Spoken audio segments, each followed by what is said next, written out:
Bonjour à tous. À travers cette vidéo, je voudrais vous présenter l'ensemble des fonctionnalités de la classe virtuelle présente sur la plateforme du CNED pour vous montrer tout ce qui est mis à votre disposition pour faire des cours en distanciel.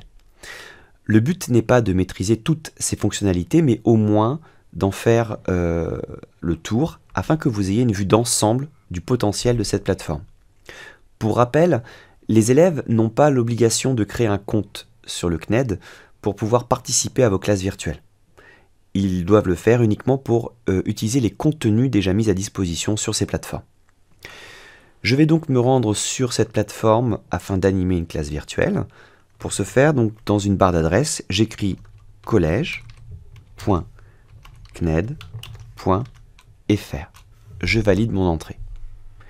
Je clique sur le bouton Connexion afin de m'identifier. Et je suis dirigé vers une page qui est très proche de ce que peuvent voir nos élèves. En revanche, j'ai une tuile supplémentaire, la tuile classe virtuelle. On voit d'ailleurs qu'il est précisé qu'elle est cachée pour les élèves. Cette tuile va me permettre d'animer mon cours. Je vais cliquer donc sur classe virtuelle. On me propose maintenant deux liens. Un lien à destination du ou des modérateurs. Ceci va permettre d'animer la classe virtuelle. Donc ce lien n'est pas à communiquer aux élèves.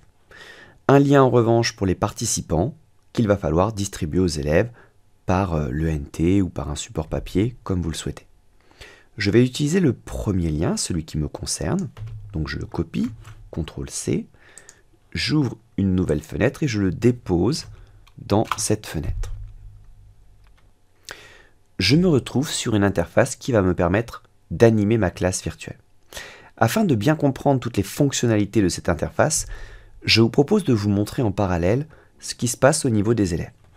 Pour ça, je vais utiliser le second lien, celui à destination des participants, que je copie et que je vais déposer dans une seconde fenêtre. Je vais donc ici créer mon premier élève, que je vais appeler Eva Essayer. Eva va rejoindre mon groupe. Et vous allez voir que sur l'interface enseignant, voilà, Eva apparaît déjà. Et je vais même recevoir d'ici peu une notification me signalant l'arrivée du premier participant. Voilà, c'est chose faite. Je vais inscrire un second élève à ce groupe, à cette classe. J'ai donc copié le même lien dans une deuxième fenêtre. Je vais appeler ce deuxième élève Justin Test. Et Justin va rejoindre également mon groupe. Voilà, vous voyez que j'ai maintenant deux petites fenêtres qui me symbolisent donc mes deux participants, Eva et Justin, et je devrais également recevoir, voilà, une notification. On remarque que Eva a reçu également la notification de l'arrivée de Justin. Pour plus de détails sur les participants, je peux déployer le petit onglet violet en bas à droite et utiliser la deuxième petite icône qui me détaille les personnes présentes. Je vois ici que je suis présent, moi, en tant que modérateur, et qu'il y a deux participants. Alors, pour animer ma classe virtuelle, je dispose d'outils tout à fait classiques. Comme le micro, il me suffit ici de cliquer sur le micro pour l'ouvrir. Vous aurez certainement une autorisation à valider qui s'affichera par une petite notification en haut de la fenêtre. Je peux couper mon micro. Je peux également diffuser ma caméra, donc moi ici, je n'en ai pas. Vous pouvez cumuler les deux afin que les élèves vous entendent et vous voient. Le troisième icône permet de demander la parole et vous permet aussi de voir combien d'élèves demandent la parole. On va d'ailleurs aller le voir tout de suite au niveau de nos élèves. Les élèves ont uniquement ce petit icône demander la parole. Ainsi, si Justin demande la parole, il va cliquer sur ce bouton et vous voyez que je reçois immédiatement une notification qui me signale que Justin souhaite obtenir la parole. Il est ici avec un petit icône en plus violet. Alors pour faire intervenir Justin, je peux utiliser les trois petits points qui sont tout au bout, qui me permettent de lui donner des pouvoirs supplémentaires. Si je le définis comme modérateur, il va avoir les mêmes pouvoirs que les miens. Donc pour un élève, c'est un peu délicat. Comme présentateur, en revanche, il va pouvoir animer le groupe quelques instants. Regardez, je clique sur définir comme présentateur. Et Justin va récupérer les pouvoirs micro et caméra. Il va donc pouvoir à son tour déverrouiller le micro pour s'adresser à l'ensemble du groupe. Une fois son intervention finie, je peux choisir de couper ce pouvoir supplémentaire en lui redonnant le rôle de participant. Justin vient de perdre voilà, le micro et la caméra et une notification lui indique qu'il est redevenu participant. Je peux ensuite annuler la demande de parole et on va voir qu'au niveau de l'interface de Justin également, la demande de parole s'efface immédiatement. Voilà, donc ce sont des fonctionnalités simples de gestion. En revanche, vous avez des fonctionnalités supplémentaires qui vont venir peut-être enrichir vos interventions. La première, c'est le chat, le premier petit onglet ici présent. On va déployer le petit onglet violet de chacun de nos élèves pour voir que dans leur chat, les élèves n'ont pas d'espace pour écrire. Ils ne peuvent pour l'instant que consulter le chat et ne peuvent pas écrire. Moi, de mon côté, il est tout à fait possible d'écrire. Je vais écrire par exemple ici « Bonjour ». Je valide. Mes élèves ont un message de ma part. Ils vont cliquer dessus. Pareil pour Justin. Et ils n'ont toujours pas d'espace pour me répondre. Ils peuvent simplement consulter mon chat. En utilisant le chat de cette manière, ceci peut peut-être me donner l'occasion de détailler, de proposer un plan détaillé de mon cours afin que les élèves suivent le déroulé de mon explication. Par exemple, ici, dans une première partie, je vous ai présenté les outils d'animation. Dans une deuxième partie, je vous présente maintenant le chat. Voilà. Et au niveau de mes élèves, vous voyez que ça s'affiche comme un plan, qui peut apparaître comme un plan détaillé, qui me permet d'avoir le fil conducteur de mon exposé. Si je souhaite que mes élèves participent à ce chat, je peux leur ouvrir cette fonctionnalité. Ça se passe dans vos paramètres, la petite roue dentelée en bas à droite, et dans les paramètres de la session. Je déploie les paramètres, et je peux leur donner la possibilité de publier des messages dans le chat. Vous voyez qu'il y a aussi la possibilité de partager l'audio et la vidéo. Si je clique sur ces boutons, les deux élèves ici présents vont récupérer la possibilité d'activer leur micro, leur caméra à souhait. Ceci va poser certainement des problèmes de gestion, car si on est trop nombreux à parler en même temps, c'est vraiment ingérable sur des classes distancielles. Donc je ne préconise pas d'utiliser ces fonctionnalités ici, mais plutôt, comme je vous l'ai présenté tout à l'heure, de les attribuer au cas par cas. Je vais ici donner la possibilité aux élèves de publier des messages dans le chat, également de manière générale. Vous allez voir que sur l'interface de mes élèves, voilà, les élèves peuvent maintenant publier, ils ont une notification.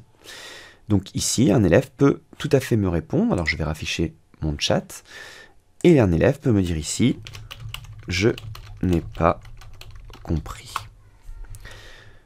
Le chat s'enrichit de la conversation, la participation de Eva.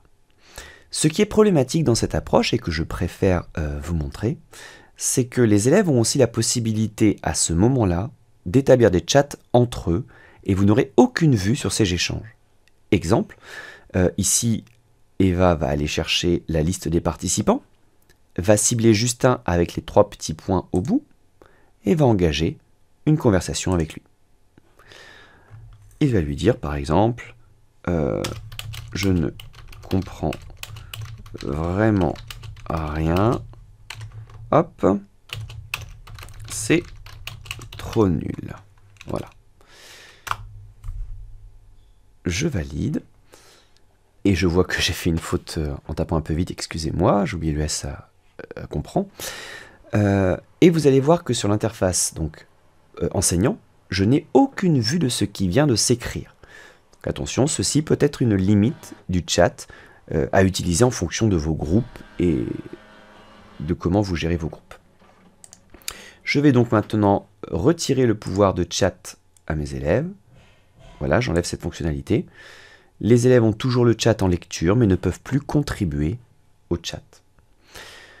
Il y a d'autres outils intéressants, d'autres applications disponibles sur cette interface.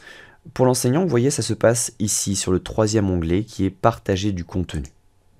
Et on va faire le tour de ces fonctionnalités. Tout d'abord, vous avez la possibilité de partager un tableau vide, un tableau blanc. Je vais ici l'activer et on voit qu'il apparaît immédiatement au niveau de mes élèves. Vous avez la possibilité ici de dessiner, d'accord? Voilà, de faire ce que vous voulez. Hop. Vous avez la possibilité d'écrire. Voilà. Alors vous voyez que ça s'affiche un petit peu petit au niveau de mes élèves. Donc deux possibilités pour ajuster l'écran.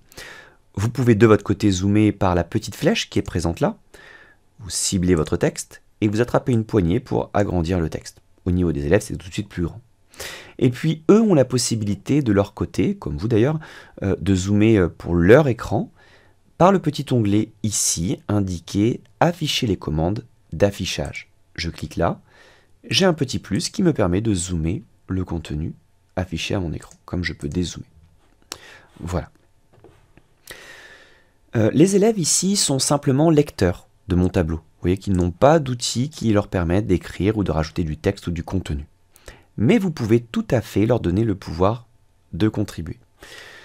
Alors, de manière collective, en passant par le bouton paramètres, ensuite paramètres de la session, et vous pouvez leur donner le droit de dessiner sur le tableau, mais là, vous n'aurez pas de vue sur qui écrit, et de la même manière que le micro et la vidéo, ceci risque d'être un peu très désorganisé à un moment donné. En revanche, en passant par les personnes présentes, vous pouvez très bien donner le droit à Justin de contribuer à ce tableau. Il vous suffit pour ça de lui définir comme présentateur. Et Justin va récupérer seul les outils qui permettent d'écrire sur ce tableau.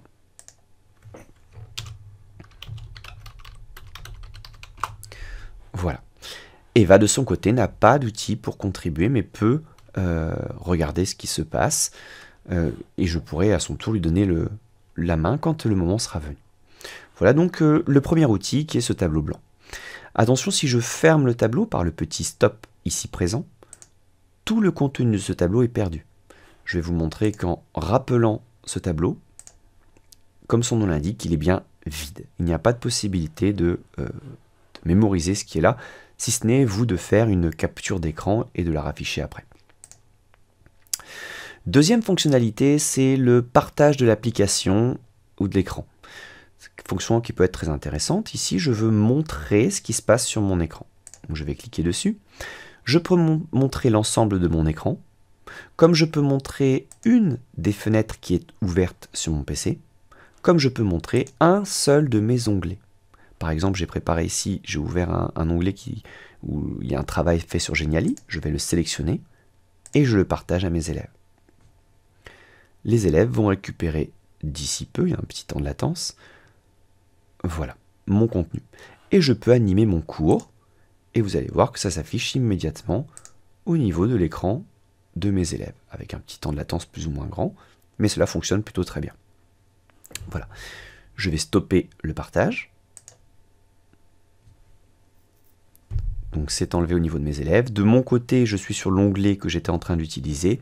Il me faut donc revenir sur mon interface qui me permet d'animer. J'ai présenté l'ensemble des muscles du corps humain de cette manière, et puis je voudrais savoir si les élèves ont bien compris. J'ai un outil ici, sondage. Le sondage va me permettre de questionner immédiatement mes élèves. Donc je vais cliquer sur sondage. J'ai le choix entre poser des questions à choix multiples, ou bien des questions dichotomiques, donc répondre par oui ou par non.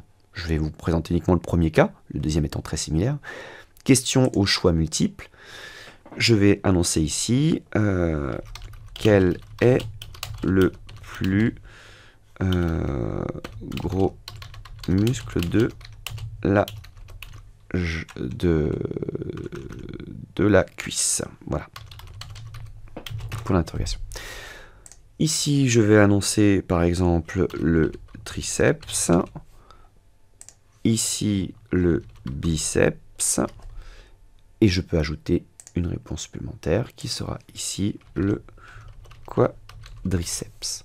Et j'envoie cette question à mes élèves en cliquant sur le bouton commencer. La question s'affiche instantanément sur leur interface. Les élèves peuvent me répondre. Donc par exemple, on va imaginer que Eva répond biceps. vous voyez que de mon côté, je vois tout de suite qu'un élève a répondu biceps, et Justin va me répondre quadriceps. Voilà la répartition des réponses ici présentes. Je peux ici, de mon côté, j'ai voté en cliquant, je peux ici afficher les réponses pour mes élèves. Je clique sur afficher et mes élèves vont maintenant avoir accès à la répartition des réponses. Voilà. Donc c'est un sondage qui me permet de faire avancer mon cours où les élèves participent. Je peux effacer les réponses pour leur donner la possibilité de revoter et je stoppe l'activité par le petit stop ici présent. Voilà une manière interactive, enfin une manière d'agir de manière interactive avec nos élèves. Je ne vous ai pas présenté la petite fonctionnalité qui était présente avant le sondage, partage des fichiers. Ici, vous avez la possibilité de télécharger des fichiers type PowerPoint, PDF, et pas seulement en fait, parce que vous voyez qu'ici, j'ai pu télécharger une photo au format PNG, ça passe tout à fait bien. Regardez, je vais l'ouvrir. En la sélectionnant, je clique sur Partager maintenant, et elle va apparaître sur l'écran de mes élèves. J'ai, comme pour le tableau blanc, la possibilité d'enrichir cette page. Vous pourrez faire tout à fait la même chose avec un document PDF que vous diffuserez à vos élèves ou PowerPoint. Voilà, je peux stopper le partage par le petit stop ici présent. Voilà, je reviens ici. Alors, notez quand même la possibilité de préparer vos documents à l'avance. J'ai téléchargé ces documents il y a un petit moment et ils sont toujours disponibles sur mon interface. Voilà. Enfin, une dernière fonctionnalité très poussée mais qui peut être intéressant dans certaines phases de travail lorsque vous voulez créer des groupes. Parce que vous allez voir qu'une classe VIA animée à un grand nombre d'élèves, c'est problématique. Et ça vaut le coup parfois de les faire travailler par petits groupes avant d'échanger. Ainsi, ça garantit une mise en activité de nos élèves. Vous pouvez créer des groupes de travail. Donc, je vais ici sélectionner groupe de travail. Il y en a 2 déjà préparés, mais vous pouvez tout à fait en ajouter en cliquant sur le bouton plus, d'accord ? Je vais attraper ici mes élèves, donc par exemple Justin, je vais l'attraper, le faire glisser dans le groupe 1. Et je vais mettre également Eva dans le groupe 1. Pour lancer le travail de groupe, je clique sur le bouton « Commencer ». Dès que le travail commence, les élèves vont être informés voilà, que le travail de groupe a démarré et qu'ils sont dans le groupe 1. Les élèves vont récupérer de nombreuses fonctionnalités sans que vous ayez eu besoin d'activer quoi que ce soit. Regardez ici, l'option du micro est revenue, la caméra également, et même dans les applications, ils ont récupéré ce que je viens de vous présenter, la possibilité d'activer un tableau blanc, de partager un écran, de partager des fichiers, voire même de se questionner entre eux. Ils vont par exemple activer ici le tableau blanc, et ici Justin va par exemple ajouter ici un contenu qui s'affiche sur le document de Eva, et Eva peut tout à fait à son tour ici le compléter en rajoutant du contenu. Voilà. Vous avez la possibilité d'avoir une vue sur le travail de vos élèves. Il vous suffit de rentrer dans leur groupe. Ici, en face du groupe 1, j'ai une petite porte qui me permet de rejoindre le groupe 1. Je vais donc rejoindre le groupe 1. Les élèves sont avertis que vous arrivez dans leur groupe. Et vous avez accès à leur tableau. Vous pouvez le consulter, mais vous pouvez également, à votre tour, tout à fait l'enrichir. Hop là. J'ai pas sélectionné pardon, le crayon, voilà. Je peux tout à fait enrichir également ce contenu. Voilà, c'est une manière qui peut être intéressante de faire à un moment donné travailler les élèves par groupe.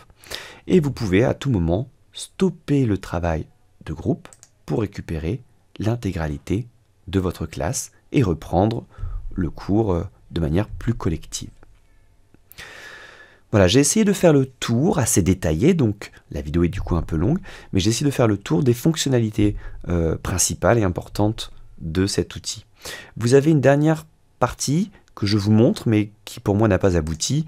En haut à gauche, vous avez la possibilité de commencer l'enregistrement. Ça aurait été intéressant de pouvoir effectivement filmer sa VIA et de la proposer aux élèves qui n'ont pas participé ou qui ont pu avoir une difficulté et qui veulent revoir cette vidéo.